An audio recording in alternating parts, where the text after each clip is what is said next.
Bonjour à tous. Dans l'actualité insulaire, cette nuit, la tempête Bruno a touché la Corse. Le vent a soufflé parfois jusqu'à 150 km/h.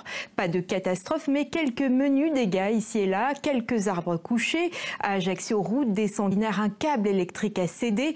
À Cargèse, 8 boxes de pêcheurs ont été endommagés. Des dégâts estimés environ à 70 000 € selon l'association des pêcheurs. La neige est également tombée, même en faible altitude. Le passage du col de Vitzavone reste pour l'heure uniquement accessible aux véhicules équipés. Le point avec Jean-André Marcagne et Marion Fiam. Depuis hier soir, la neige tombe sur le col de Vitzavone ainsi que sur d'autres régions de la Corse et du sud de la Corse comme le Haut-Tard où ce matin les conditions de circulation au col se sont un petit peu améliorées malgré la neige, vous voyez autour de moi, qui continue de tomber, qui a recommencé à tomber assez fortement. Le travail du chasse-neige a permis d'améliorer un petit peu cette situation, mais la plus grande vigilance reste de mise. L'accès reste lui interdit aux véhicules articulés et les équipements spéciaux sont obligatoires pour tous les autres véhicules.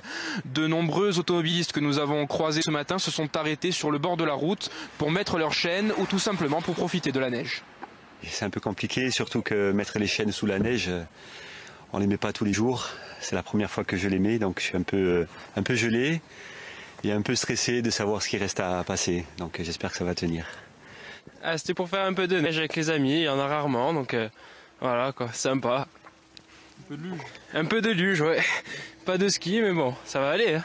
La Corse reste, elle, en vigilance orange pour toute la journée avec une limite pluie-neige se fixant aux alentours de 600 mètres. Si vous comptez tout de même prendre la route sur l'ensemble de la Corse, restez très prudent.